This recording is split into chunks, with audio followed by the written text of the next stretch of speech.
નમસ્કાર દોસ્તો, શાંતિશ્રમ ન્યૂઝમાં આપનું સ્વાગત છે। પાલનપુરના રતનપુર ગામમાં રામેશ્વર મહાદેવ મંદિર પર વીજળી પડવાની ઘટના સામે આવી છે। કડાકા ભડાકા સાથે મંદિર પર પડેલી વીજળીના કારણે જલધારાના પથ્થરો 200 ફૂટ દૂર સુધી ઉડી ગયા હતા। જોકે શિવલિંગને કોઈ નુકસાન થયું નથી। ઘટનામાં મંદિરમાં પાણી ચઢાવવા માટેની ડોલને નુકસાન થયું છે। મંદિરોની બાજુમાં આવેલી શાળાના બાળકો વીજળી પડવાના માત્ર 5 મિનિટ પહેલા જ ત્યાંથી પસાર થયા હતા, જેથી મોટી દુર્ઘટના ટળી હતી।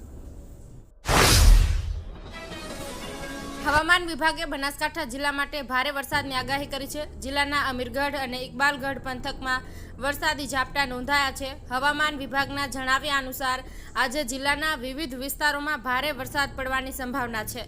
વરસાદની આગાહીને પગલે સ્થાનિક વહીવટીતંત્ર સતર્ક બન્યું છે। નાગરિકોને સાવચેત રહેવાની સૂચના આપવામાં આવી છે। ખાસ કરીને નીચાણવાળા વિસ્તારોમાં રહેતા લોકોને સતર્ક રહેવા તેમજ જણાવવામાં આવ્યું છે।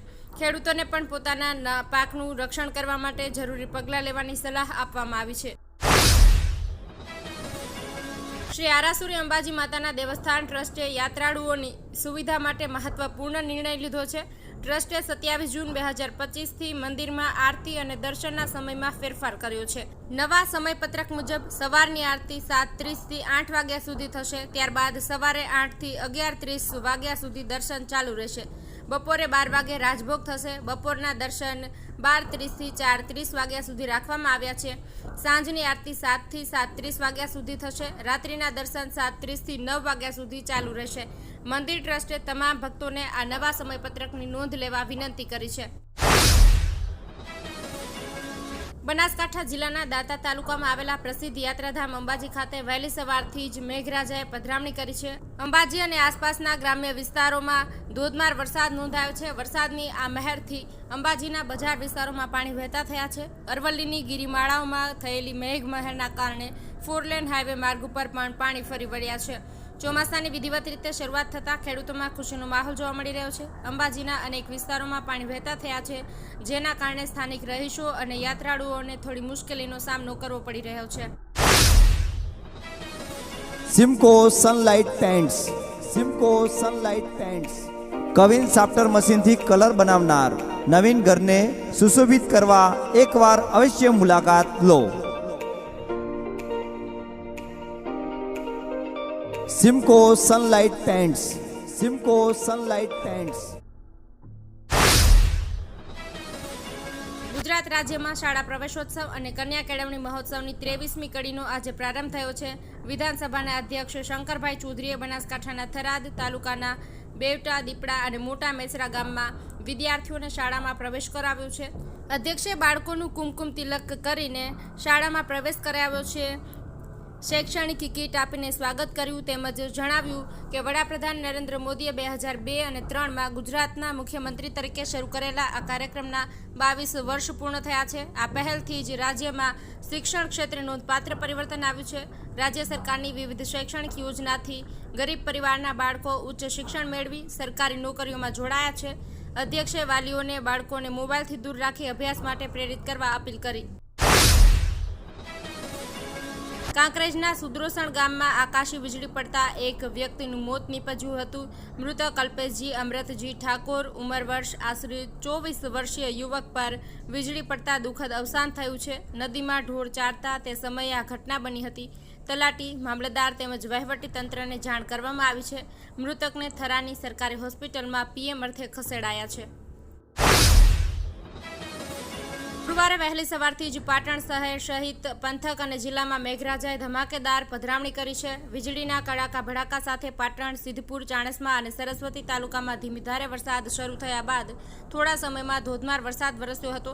સવારે 8થી 10 વાગ્યા સુધીમાં પાટણ શહેરમાં વરસેલા 2.5 ઇંચ વરસાદે સમગ્ર શહેરમાં જળબંબાકારની સ્થિતિ સર્જી હતી, જેના કારણે જનજીવન પ્રભાવિત થયું હતું। શહેરમાં જળ આફત અને વાહન વ્યવહારને અસર હવામાન વિભાગની આગાહીને પગલે ગુરુવારે સવારથી જ પાટણ પંથકમાં વરસાદી માહોલ સર્જાયો હતો।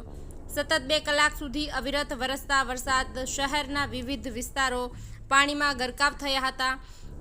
પાણી ભરાવાનું મુખ્ય કેન્દ્ર ગણાતું પ્રથમ રેલવે ગરનાળું જાણે એક નાનકડો બેટ બની ગયું હતું। પાટણ જિલ્લામાં શાળા પ્રવેશોત્સવ અને કન્યા કેળવણી મહોત્સવ 2025નો પ્રારંભ થયો છે. કેબિનેટ મંત્રી બળવંતસિંહ રાજપૂતે સિદ્ધપુર તાલુકાના રાજપુરા, કંબલીવાડા અને પાટણ તાલુકાના ખોડિયારપુરામાં કાર્યક્રમનો શુભારંભ કરાવ્યો હતો. શાળાના પટાંગણમાં મંત્રીશ્રીનું કુમકુમથી સ્વાગત કરવામાં આવ્યું હતું. હુડકોના નિયામક કે.સી. પટેલે પ્રેરક વક્તવ્ય આપ્યું હતું. કાર્યક્રમમાં બાળકોને શૈક્ષણિક કીટનું વિતરણ કરવામાં આવ્યું હતું. શાળાના દાતાઓનું સન્માન કરાયું. વિદ્યાર્થીઓએ વિજ્ઞાન અને પર્યાવરણ વિષયો પર વક્તવ્ય આપ્યા હતા.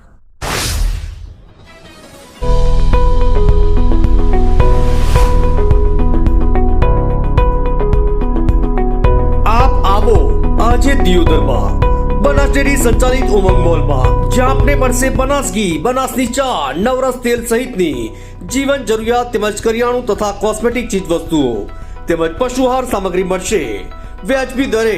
આજે સંપર્ક કરો ઉમંગ મોલ, ખીમાળા બાબર હાઈવે, તિરુપતિ સોસાયટીની સામે, બ્રિજના છેડે. આજે સંપર્ક કરો 94 276 45 123. ભાભર તાલુકાની કુલ 23 ગ્રામ પંચાયતની ચૂંટણી યોજાઈ રહી હતી. એમાં 7 પંચાયતોની ચૂંટણીમાં સરપંચોની બિનહરીફ જીતાડીને વિજય બન્યા હતા. આજરોજ ભાભર મુકામે મોડર્ન સ્કૂલ દ્વારા 16 ગ્રામ પંચાયતની ચૂંટણીના પરિણામની મતગણતરી કરવામાં આવી હતી. સવારથી જ મોડર્ન સ્કૂલની બહાર અલગ અલગ ગ્રામોમાં મોટી સંખ્યામાં લોકો ઉમટી પડ્યા હતા. ગ્રામ પંચાયતની ચૂંટણીની મતગણતરી કરવામાં આવી હતી અને શાંતિમય વાતાવરણ વચ્ચે તમામે 16 ગ્રામ પંચાયતોના છેલ્લા 7 વાગ્યા સુધી પરિણામો સત્વરે જાહેર કરવામાં આવ્યા હતા અને ભાભર મામલતદાર, ભાભર ટીડીઓ, ભાભર પીઆઈ સહિત તમામ પદાધિકારીઓ, વહીવટીતંત્ર દ્વારા સરસ કામગીરી કરવામાં આવી હતી.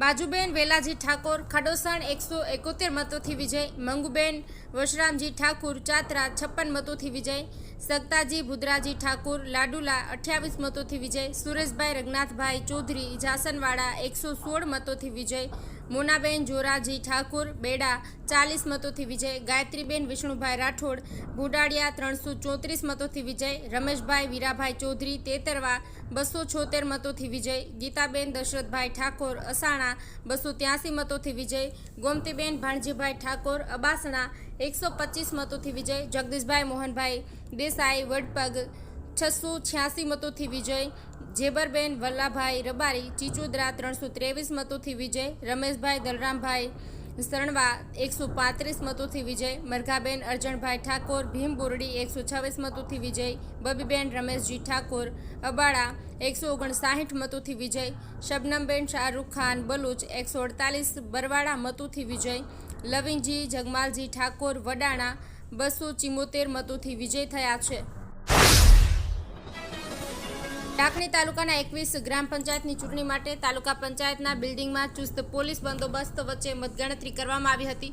મતગણતરીના દિવસે સવારમાં 8 વાગે રાજ્ય ચૂંટણી પંચની ગાઈડલાઈન મુજબ ગ્રામ પંચાયતના સરપંચ અને કમિટી સભ્યો માટે મતગણતરી ચાલુ કરવામાં આવી હતી, જેમાં દરેક ગ્રામ પંચાયતના ચૂંટણી અધિકારીએ પોતાના સ્ટાફ સાથે મતગણતરી હાથ ધરી હતી, જેમાં કુલ 5 રાઉન્ડમાં મતગણતરી કરવામાં આવી હતી. પ્રથમ રાઉન્ડમાં કુલ 6 ગ્રામ પંચાયત, બીજા રાઉન્ડમાં કુલ 5 ગ્રામ પંચાયત, ત્રીજા રાઉન્ડમાં કુલ 5 ગ્રામ પંચાયત, ચોથા રાઉન્ડમાં કુલ 4 ગ્રામ પંચાયત અને પાંચમા રાઉન્ડમાં 1 ગ્રામ પંચાયત મળીને કુલ 21 ગ્રામ પંચાયતોની મતગણતરી બાદ પરિણામ જાહેર કરવામાં આવ્યા હતા, જેમાં વિજેતા ઉમેદવારોને પોતાના સમર્થકોએ ફૂલહાર પહેરાવી મોં મીઠું કરાવ્યું હતું અને વાગતા ઢોલે પોતપોતાના ગામમાં પહોંચ્યા હતા, જેમાં ગોળિયા સવિતાબેન શિવાજી સોલંકી, ડેરા અલકાબેન પ્રકાશભાઈ ઠાકોર, લાલપુર વાલીબેન દરગાભાઈ દેસાઈ, ભીમગઢ વર્ષાબેન મહેશભાઈ પરમાર, કુવાણા ભલાભાઈ કલાભાઈ સાસુ, મડાલમાં શાંતિભાઈ વરદાજી ઠાકોર, ભાડકિયાલ પવનબેન ઉમેદજી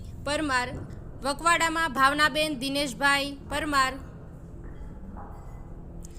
વાસણામાં અનુપજી કમાજી મકવાણા, ટરવા કેસાબેન શાંતિભાઈ ભંગી, અછવાડિયામાં મુડાભાઈ જોઈતાભાઈ રજપૂત, આગથડા સેજલબેન અરજણભાઈ દેસાઈ, શેરગઢ બલાજી સવદાનજી ડાભી, ડેકા નંદાબેન ગેનાજી ચૌહાણ, કાતરવામાં રૂખીબેન પરબતભાઈ દેસાઈ, ચિત્રોડા અમિયાબેન પીરાજી ઠાકોર, લવાણા નીલાબેન પીરાભાઈ સોલંકી, ડોડિયા કલ્પેશભાઈ કેશાજી ઠાકોર, માણકી મહેન્દ્રભાઈ સુખાજી ઠાકોર વિજય